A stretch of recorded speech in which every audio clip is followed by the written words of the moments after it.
Welcome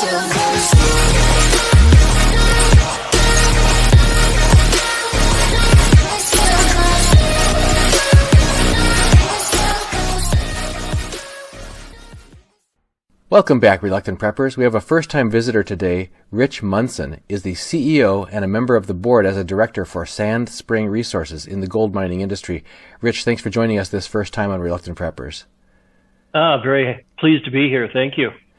We've had several members of the gold mining industry on our show, and we have also quite frequently visitors from an analyst and financial economists, that sort of thing, talking about risks that are present in our economy currently and that many of our members and viewers are concerned about protecting themselves against and hedging against, such as the out-of-control federal debts and deficits here as well as in other countries. Basically, it's a worldwide sovereign global debt crisis. But a lot of people in the greater economy and the greater society have become rather indifferent to these global debt warnings. We keep hearing a lot of concern from people who are talking about in the past these things have not ended well for fiat currencies, but we seem to be in an era of almost disconnect from reality. Some people call it the twilight zone. There's a lot of complacency, and after the worst December on record for stocks, for example, this January has been the best one open for a calendar year in over 30 years. I think there was just an article this morning on MarketWatch talking about that, like in 1987, I think was the last time there's been this strong of a January. So do you see that central banks have been able to engineer a comeback or for the global economy, or do you think that this is just theater and window dressing? Well, I'm not an expert economist, but I've been in business for 40 years, and in my position, I travel a lot. I go to all the financial capitals and talk to a lot of people.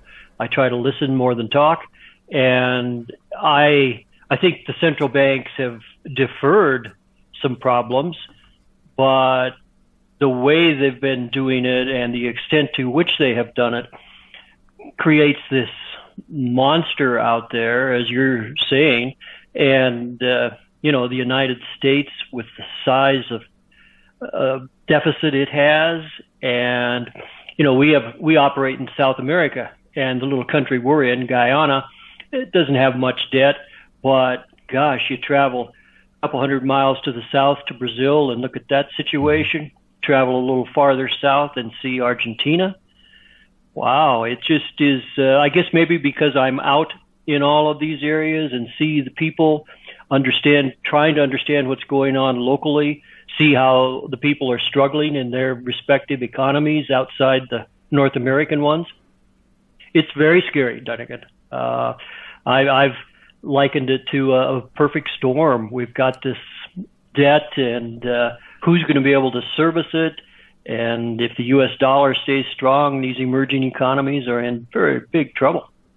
You mentioned Guyana. I have a little bit of a familiarity with Guyana because a shopkeeper that I used to frequent was from Guyana and planned on returning there. In fact, he visited there almost twice a year, but it became more and more frequent because he was actually building a retirement home down there, and he was impressing on me the low cost of construction down there, low cost of materials and labor. But he also told me a couple of other things that are rather unique if people think about jurisdictions, that it's English speaking, for one thing, Yep. And that a lot of the corruption problems that had plagued them for decades have been largely solved, and that they were really the most recent governments were putting in much more reliable infrastructure in terms of wells for water and roads and airports and things like that. And also talking about the favorable ability to get things done there with a modest investment. So I imagine that you're seeing that in your business development as well. Oh, yes. Guyana is such an interesting place, as you're mentioning. The one interesting fact, though, is that there are more Guyanese living outside the country than in the country. And wherever you go in North America, you're going to find a Guyanese community. And there's big communities in Toronto, Brooklyn, New York. I don't know how they picked Brooklyn. And then London, England is quite a few folks as well. And of course, Miami. But the thing that's so notable about all of those expat Guyanese is how industrious they are and how successful they have been wherever they have emigrated to. And it's a good indication of what you find in the country. We find, since it's a former British colony, everyone is basically well educated. Everyone can read and write. That's an enormous advantage for companies coming in and trying to train workers to do some sophisticated exploration work. Everyone can now on our team can run GPS equipment. It's very interesting. And what's so notable at this exact moment is that ExxonMobil has announced a monstrous oil discovery offshore. It is close to 6 billion barrels so far, and promises to transform Guyana, hopefully for the best. The one thing this new government has done is brought in people from London, from Norway, to help them set up their resource fund so that hopefully the entire country benefits from the coming wealth that's going to accrue to Guyana. Oh, that sounds potentially promising. We've certainly seen other jurisdictions where, because of rampant corruption in Africa, other places that the wealth never ends up in the people's hands. But that's right. Another thing I forgot to mention that my Guyanan friend talked about was the lack of hurricanes. We always think about, for example, other jurisdictions in Central America or above, always being potentially subject to these Atlantic, tropical storms that can turn into hurricanes, but that they tend to always turn north as they're going. They go, west and north, and they either end up at worst going across Mexico or up into the Texas area or up the eastern seaboard of the U.S. But they don't go south to Guyana. So that's pretty awesome. Not at all. We get a lot of rain. But our project, for example, sits at 4 degrees north of the equator. So we're wet most of the time and hot and humid. But you can work in the rain. It's not torrential downpour 24 hours a day by any stretch. We operated a small mining operation a few years ago just to kind of get our feet wet and to test the government regulations, the local workforce, et cetera. And we found we could work through the rainy season quite easily. Of course, your productivity goes down a little bit, but if you kind of understand what you're dealing with and learn from the locals, you can pretty easily work 365 days, 24 hours a day. You were talking a few minutes ago about the mega trend globally of fiat debts out of control across many different sovereign nations. Another major global megatrend is been talked about, which is peak gold. We've had guests from the gold industry on our show talking to us about why in the world there has been this basically catastrophic drop-off in successful exploration, and certainly no new major discoveries of new gold deposits in recent years. Can you talk to us about what is behind that phenomenon? And some people have even predicted that it could be as late as or as soon as 2024 that production may be cut in half. So what's behind that? What's driving that? Well, I think there are a few more deposits to be found, but there has to be a different global gold market, a different global gold price to allow junior companies to begin exploring again.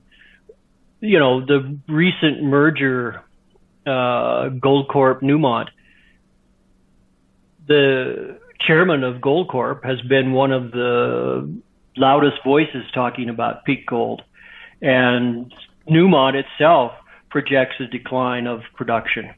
So there is some real challenges.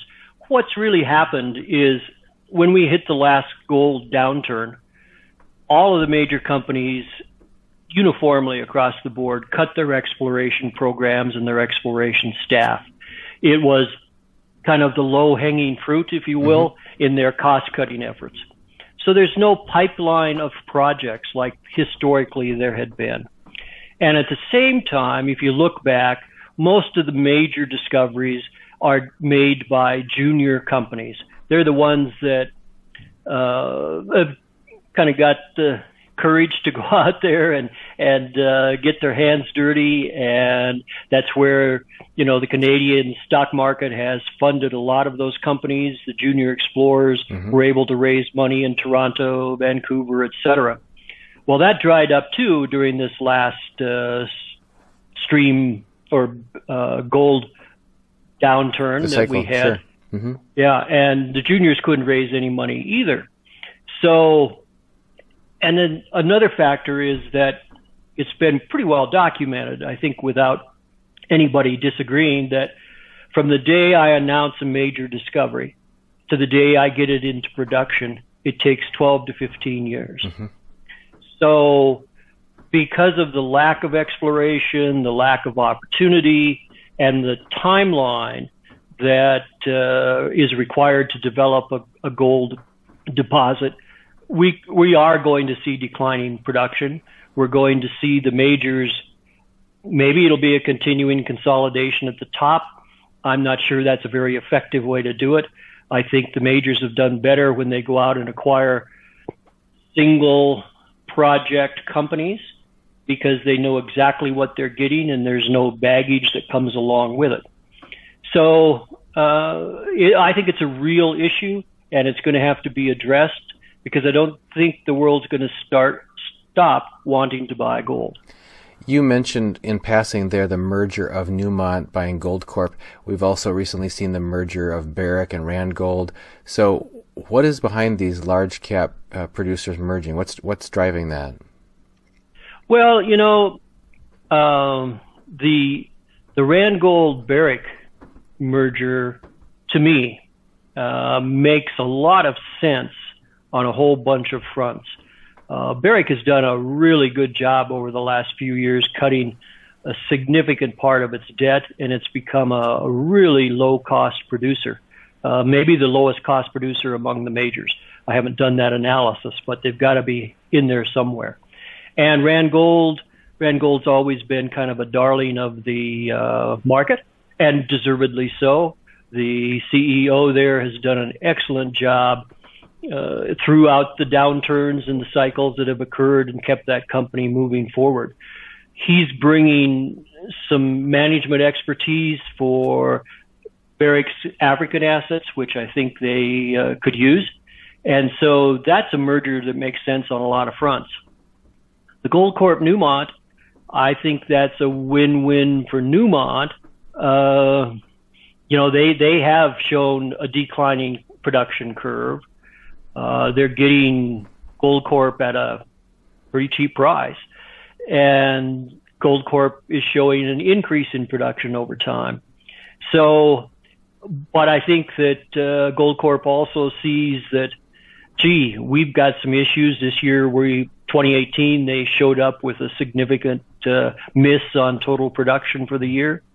So, as I said, maybe there's going to be more of these big mergers. I think those are very risky for all the companies. You just get such a broad spectrum of assets and liabilities, and all the promised savings quite often don't appear.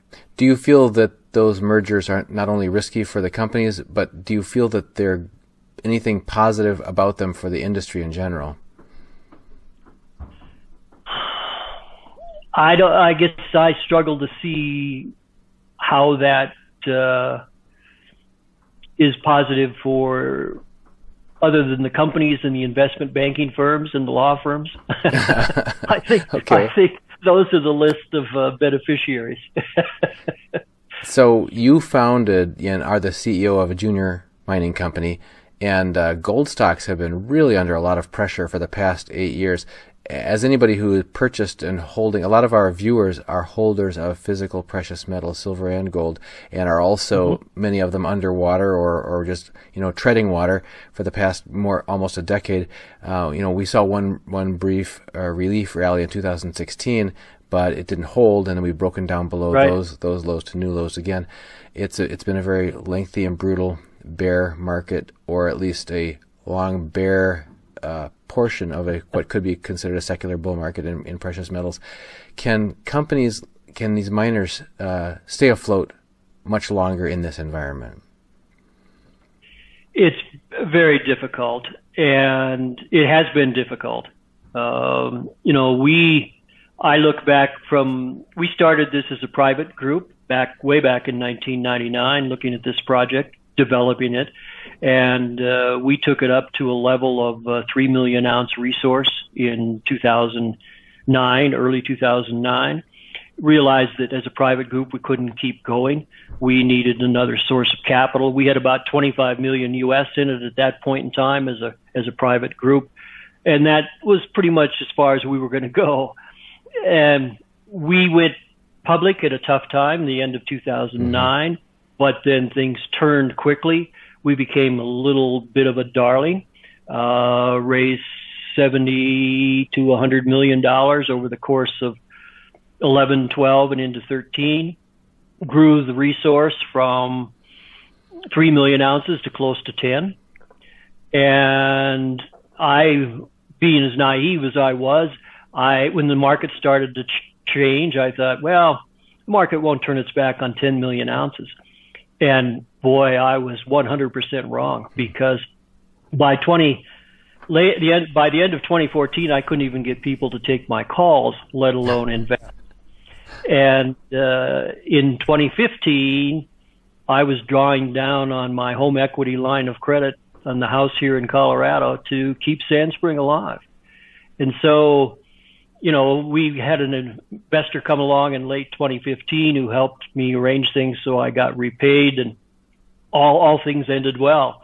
But other folks I know didn't have that success, didn't have a couple of financial partners join in with them. And yes, it's still a struggle for us, but we've got some committed shareholders who I think are in this for the long run, as I am. I'm here until we go into production. But the junior markets really are struggling. Do you consider Sandspring Resources undervalued compared to its peers, and why so? I think we are undervalued. I think one of the most, there's a variety of things, of course, that I see that I shake my head at, but I'm on the inside, so that's, I guess, to be expected. But we're the largest gold deposit, undeveloped, held by a junior company in South America. We're about 10.5 million ounce total gold resource. We are effectively fully permitted. There's one document yet to be signed, and that's tied to when we begin construction to start the mine. We have done a tremendous amount of work. We've developed an opportunity to develop a hydropower source for our power to avoid having to burn diesel for 20 years in the development and operation of the mine. Mm-hmm.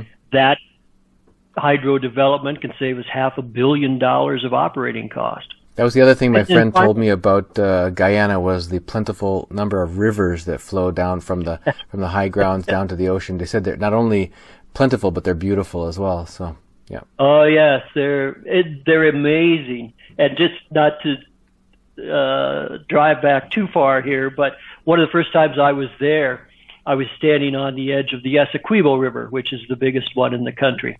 And everyone had been telling me how big it was and et cetera. And I said, well, yeah, it's big, but, if I look hard, I can see a little sliver of land over there. And they all laughed and said, yes, you can. That's an island, but it's about halfway across the river. Oh, wow. Oh, boy, that's really a big river. So there is an island in the Essequibo River that is the size of Barbados. Oh, my gosh. It's an amazing place. It's an amazing So place. Hydroelectric resources are abundant is what you're also telling us next, to save you a lot of money, too. To be developed. Guyana in Amerindian, which is an Amerindian term, means land of many waters. Our project will be the first hydroelectric power generation project in the country. Wow. That's a pretty interesting story, because the sustainability of mining has always been under question, historically. But the ability to say that you're using a clean source of power is pretty outstanding. Can you talk to us about the stream? Speaking of a river, how about jumping into a streaming agreement.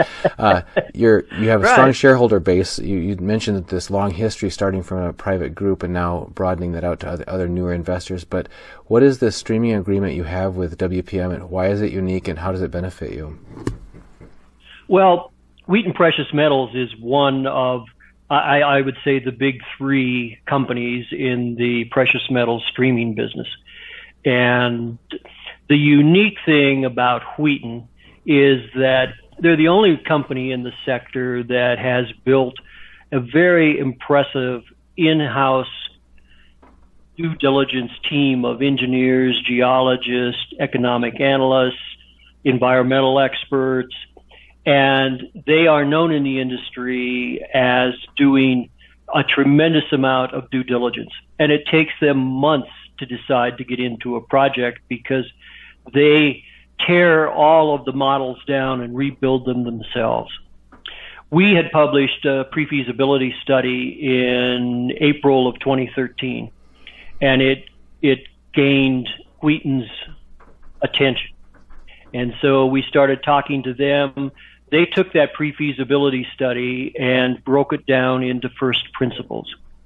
And the level of due diligence, just as an example, I remember sitting in their conference room in Vancouver, and one of their engineers asked my chief operating officer, "Do you know you've got 10 loaders on bench 26 at year 14 in the mine? And I'm not sure you've got enough access roads to service that." Oh my God. And I just, and of course my chief operating officer was a little bit flabbergasted because he had not looked at anything that detailed. That's not his position. He's chief operating officer. Wow. But we got an answer, and we did have sufficient access roads. Wow. But that's the level of detail they went through. And so they offered us a streaming arrangement at the end of 2013. What's notable, in addition to the terms, which I'll go through, is that we're the first junior company that Wheaton had ever done a streaming deal with. So to us, it validated not only Sandspring, but to me personally, it validated my operating team, because they had worked through and presented a study that Wheaton complimented them tremendously for its strength and thoroughness. So basically what happens is they bring a third of the upfront capital cost to build the mine, and in exchange for that, we agree to sell them 10% of the gold for $400 an ounce. And economically, there's at least two schools of thought. Some people are against these streaming agreements, I think just on principle. But for a junior company to have an endorsement of a group like Wheaton, and for a junior company to have guaranteed access to a third of the cost of the cost of building the project, was a tremendous advantage to us. And Wheaton's been just a tremendous partner. And I see him as a partner, not as a counterparty to a contract. We talk to them a lot. They've helped me and the engineering side of things on a variety of fronts. They have a lot of ideas because they see a lot of projects. So it's been a really strong and good relationship, and we're much the beneficiary of that. In one sense, they're acting as a mentor relationship in addition to being a funding source, and a guaranteed customer to take off a certain portion of your production as well. That's cool. true. Cool.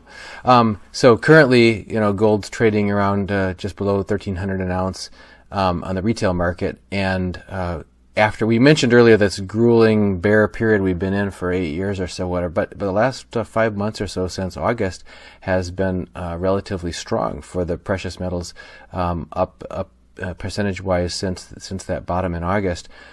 What do you see as being a realistic threshold or duration of this bull trend that would reignite the interest spark the interest of investors about getting into miners, especially junior miners, particularly? Sure. I think, is $1,300 the number? I think that's a little skinny. The majors are reporting all-in sustaining costs in the mid to high 900s. And that's still a fairly good profit margin, but it's a little hard to build projects with that kind of a profit margin that you're looking at. So, I read a piece today that there's a threshold that some of the analysts, the chart guys, are looking at $13.65 as a breakout price. I've always kind of used $1,400 in my mind as a number that if we can get there and sustain it, you're going to see some big changes in the industry, some real activity. You'll see companies like Sandspring, we can be profitable at well under 14, but at 14, the multiples for our project become very compelling. If people want to find out more about Sandspring Resources, where should they go? There's a lot of information on our website, sandspringresources.com. All Canadian public companies have to file all their technical reports, all the financials, everything is filed on a website called SEDAR, SEDAR. And you can find out everything. It also has anything, if there's any regulatory issues, all of that information is on that website as well. So, we've got a good history. We've got, we're a small team because we've made lots of cuts over the years to stay alive. But the core team is here. And I'm here. I'm not going anywhere. And I'm always available and love to tell the story, as you maybe can tell. Sure, certainly. And it also seems like a pretty interesting time for precious metals right now, and potentially for the mining industry, as we're going through this tipping of past peak gold and seeing that we're getting to probably a decade of low production, just because of the overhang of that lack of exploration and discovery, and then also the potential for an inflection point in the price, and we may be seeing the early foothills of that peak now. So, wow, this has been very interesting. We've been speaking again here with Rich Munson, the CEO of Sandspring Resources, a gold miner and long-term market participant and industry insider. Rich, thank you for joining us this first time on Reluctant Preppers. Appreciate it very much and look forward to talking again.